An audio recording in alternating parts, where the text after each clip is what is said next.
There are some games that are made by just a single person, but when we're talking about video games or physical tabletop games, that's the exception, not the rule.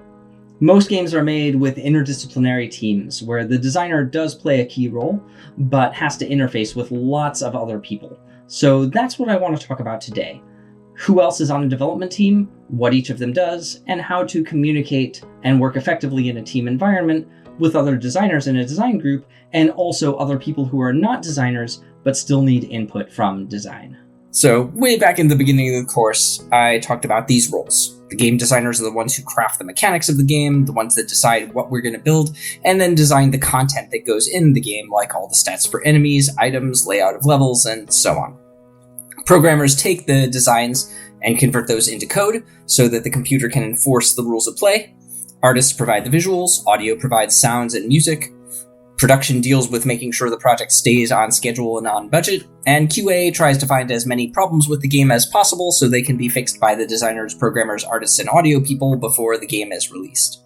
One of the most common conversations within a dev team is between design and programming, specifically with gameplay programmers. Those are the programmers who implement the game's mechanics and systems, and sometimes UI programmers who implement the front-end stuff like what information and icons go where on the screen. A lot of this communication is done through documentation. If the game designer can do some programming or scripting on their own, which is a very useful skill for a designer to have, I would encourage anyone watching this to be at least a little familiar with how coding works. It lets you write better programmer documentation and also means you can take some light programming tasks onto yourself, which then frees up the programmers to do more of the harder tasks so you can get more features in the game. Probably the trickiest part when dealing with programmers is that they need to turn your design into specific instructions for a computer.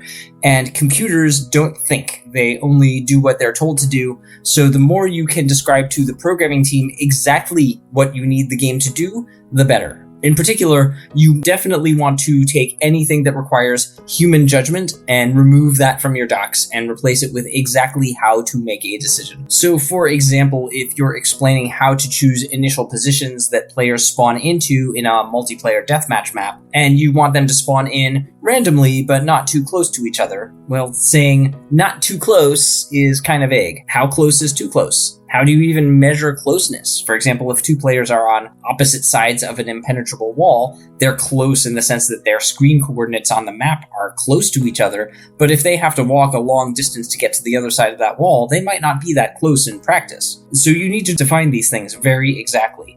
Saying something like, players can't spawn within 300 meters of each other, ignoring walls. So when spawning any player, have them choose a location at random among those locations that are not within 300 meters of another player. That's a lot more specific of a design and something programmers can implement. Now, most games have some form of design content. The geometry of levels as created by a level designer, a list of all dialogue and text from a story writer, a list of all items and equipment and their stats from a systems designer.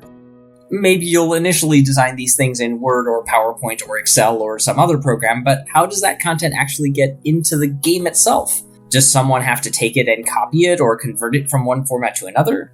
Can the programmer write some code to read it directly from a specific format? Like a common one is saving an Excel file in a format called CSV, which is pretty easy to read directly from code, as long as the programmer and designer agree on the exact data format of what spreadsheet columns contain what data in what order. Some teams have people called tools programmers, whose entire job is to create software tools and apps that allow designers and artists to get their stuff into the game really easily.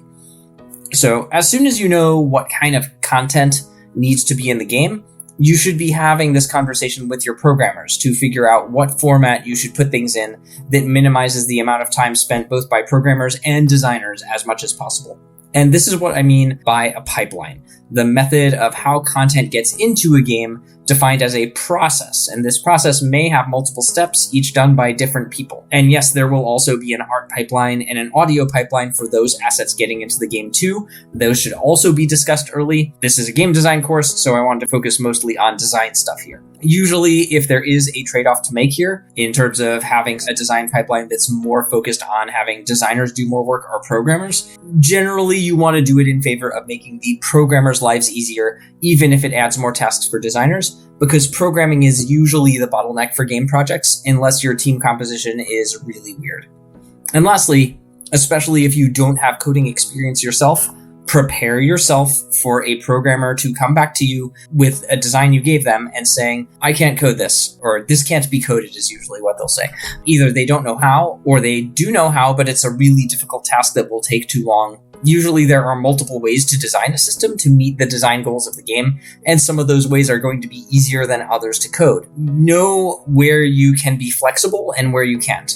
Like maybe that spawning system for a multiplayer deathmatch we talked about, where players can't be within a 300-meter radius of each other. Maybe you're working with an inexperienced programmer who doesn't know how to do circles with radiuses, but they can do rectangles really easily. So you can ask, okay, does it have to be a circular radius, or can it be a square that's 300 meters on a side? Yes, a circle and square are technically a little bit different, but they're not that different for gameplay purposes, and so if it doesn't really matter to the gameplay that much, in this case it wouldn't, then in that case you can just go with the one that's easier to code, even if it isn't exactly what you initially asked, just to save your programmer some time and trouble.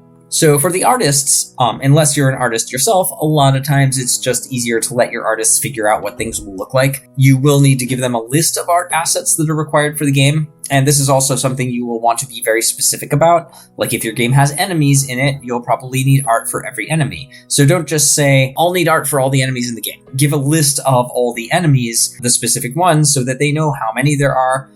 Give some text description of what each enemy is, like, for example, how powerful it is, so the artists know that they should make really challenging enemies look more menacing and scary, and the easier enemies should look more non-threatening by comparison. Or if you know, say, 2 or 3 enemies are all related to each other in the lore, then they're probably in the same class, and they should probably look similar to each other. You'd want to let your artists know that. Another thing I found very useful when dealing with artists is giving them reference art. Reference art just means finding one or more images that look kind of like the thing you want them to make. I have a fun story about this. The first class that I ever taught, where students were working on a team to make a game together, the designer wanted this jungle level with a primitive village lined with torches. And the artist drew some torches, but the designer didn't like how they looked. And the artist said, okay, what should I do with these? And the designer said, make them look more torchy. And this, of course, was not very helpful and just made the artist really mad. What was helpful was when I sat them down together and we all did a Google image search on torch, and the designer could point to the ones that he liked more and say, yes, like that one. It turns out in this case, the artist had drawn an Olympic-style torch and the designer wanted a tiki torch. But if you don't have a vocabulary to see exactly what kind of torch you want, at least do your own Google image search and include some images or URLs pointing to images to give your artist an idea of what you're expecting to see, if you have expectations of what something should look like. Now, dealing with producers. Producers can be a designer's best friend or worst enemy. So early on, if you're lucky enough to have a producer on your project, you'll want to talk with them to figure out what you can do to make their life easier, because you'd better believe they can make your life much harder. There's always a certain tension between design and production, because design's job is to advocate for the player, to design the most outstanding and spectacular game you can, which generally means making things bigger and better with more features. And a producer's job is to keep the game on budget and on schedule and within scope so that it actually gets done, which means cutting features wherever you can. So the designer is usually trying to figure out what cool stuff can I put in the game, and the producer is usually trying to figure out what can we afford to take out in order to get everything else to fit. You are both on the same team. You do both ultimately have the same goal, which is to make the best game possible under real-world time and budget constraints that your team has to deal with, but you're looking at it from 2 directly opposing views. So the first thing you can do to help your producer is be very clear about task lists. That is, what needs to happen for the game to get made in a way that's complete, and that includes both the design tasks you're setting for yourself and also the things originating from design that spread to other departments like programming and art. If a producer has a roadmap of exactly what tasks have to get done, then they can figure out who is best equipped to do each task, what order the tasks have to be done in, if there are things that can't be done before or after other tasks, and whether or not everything will fit in a given timeline. The last thing you can do to make your producer's life easier is raise any red flags. That is, something that might put the project behind schedule or jeopardize it in some way. If you have something like that, let your producer know about that as early as possible. For example, one thing I always tell my students in classes is, imagine there is some probability in your head that you will personally get all your assigned tasks done before the deadline. So for example, maybe you're tasked with level design and you're told you need to get 5 levels designed, complete, and scripted and playable within the game as a first pass by the end of the month. And when this is first assigned, you're thinking, okay, I have a whole month. There's only 5 levels. This should be easy. No problem. 100% chance I'll get this done. And then maybe 2 weeks go by and you haven't gotten much done yet. You've been busy in other classes. You're doing this as a student maybe, but you still have 2 weeks to go. And that should still be plenty of time unless something goes really wrong. Like maybe the level design tool is broken or something that sets you behind. So say maybe like a 99% chance you'll get it done in time. And then maybe another week goes by and you did get 1 level done, but it took you way longer than you expected because the levels were larger than you thought they would be. And it turns out that level design tools aren't that easy to use. And there are extra details like item placement that you weren't thinking of before. So now you're sweating a bit. You figure you can probably still get the other 4 levels in, maybe an 80% chance. It'll just mean some really long nights in the last week, but you can do it. And then maybe you get to Friday of the last week and you finish 2 more levels and you've got 2 more to go. But you've done that by staying up late every single night. And by now you're running out of gas. You're exhausted. You still have 2 more to do in record time. You figure you can still throw something together because they were just asking for a first pass, but it's going to be rough. Maybe it feels more like a 50-50 chance at this point, and it's possible that 1 or both of the remaining levels will be horribly broken in some way. And now you're at Sunday night, you just got 1 of the remaining ones done, and now you've got the rest of this one night to finish the other one, and now it feels like I'm at a 20% chance of finishing. And this is how things go on a project, right? You start off certain that you'll complete a task, and then as you discover unknown problems that make it harder than you initially thought, and as time passes, the chance of actually getting your stuff done on time goes down very gradually. And so the question is this: at what point do you let your producer know that you might be in danger? And the answer I always give is as soon as the chance in your head dips below 100%. So if you are 99% sure you can make it, but you still see some possible but unlikely future timeline when you don't, that is the point where you want to let your producer know there may be a problem. And the reason for this is, first off, we all tend to be overly optimistic in terms of what we can get done. So your personal estimate is usually much higher than the actual chance of success. So if you are at all uncertain, you're probably more likely to fail than you think. So let your producer know, because you're probably in a lot greater danger than you think you are. Also, this is useful because if the producer gets an early warning, they can come up with contingency plans. This is part of their job. Like, they can figure out if someone else might be able to be moved from their task in order to help you out. They can shift resources around or suggest cuts to the schedule or seek approval to get the schedule pushed back. But they can only do these things if they have advance notice. If you let a producer know 3 weeks ahead of time that your task is in danger of not getting done, they can help you out. If you let them know the morning that it's due that, surprise, it's not actually done, that's a great way to get yourself permanently fired from a game studio. As for the others, game audio, QA. Game audio is a lot like visual art. You'll want to give them a list of audio needs, what kind of sound effects and music and voice you'll need, and how many of each, and then describing for each one what kind of information, what kind of mood you're going for, if there are any reference sounds or music to give an idea. For QA, mostly they need to understand the design, so they will probably get access to all your design documentation, because in part, a QA's job is to test the actual game against the design to make sure that the game is following what you wrote. So you'll probably be involved in doing your own QA testing at some points too, because you know the design better than anyone else since you wrote it. You're in the best position to judge whether the programmers did what you wanted.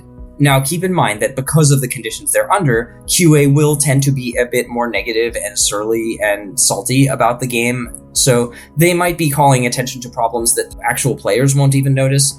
But at the same time, QA is your early warning system, especially to how players will react if they play your game a lot. So do take what they say seriously, and everything I said back in the module on playtesting also applies here. Right? QA is great at finding problems. They are not always great at providing solutions. The solutions are your job as the game designer. So if QA suggests a change to the game, you need to work backwards to figure out what problem are they experiencing in the gameplay that's having them make this suggestion in the first place. And then once you've identified the root problem, then you can find your own fix that might be the one they suggest, but is usually something else. Now, communication does flow both ways. Sometimes people in other teams will have needs that you'll have to meet, like a programmer saying your design is too hard to implement, or a producer saying the game is out of scope, we have to cut a few weeks worth of features from somewhere, you need to figure out what's going to be cut. But another thing is that most people will consider themselves at least part game designer, and they'll all have ideas about how to improve the game. Now, you actually are the designer, so it's ultimately your job to decide what goes in the game and what doesn't, but do realize that good ideas can come from anywhere on the team, so don't just brush these off. There's usually a lot of communication between design and everyone else on a healthy dev team, so any suggestions that people have, you should at least be courteous enough to listen to them, write down what they're saying, understand what they're saying and why. You don't have to follow every last recommendation, but you do at least have to hear what they're saying so that they feel like you are listening and considering them. And just like I said back with playtesting, never get defensive about your design. It will not work. Remember, you are an advocate for the player and the play experience. Your goal should be to make the best game possible, but this also means listening to your team and accepting assistance wherever it comes from. And this goes double for anyone on the team who is part of the target audience for the game, especially if you personally are not, because they're going to have a better understanding of how the game will be experienced by its target market. This module is in multiple parts. Thanks for watching this part, and I'll see you in the next part, where we'll learn more about this topic in this module.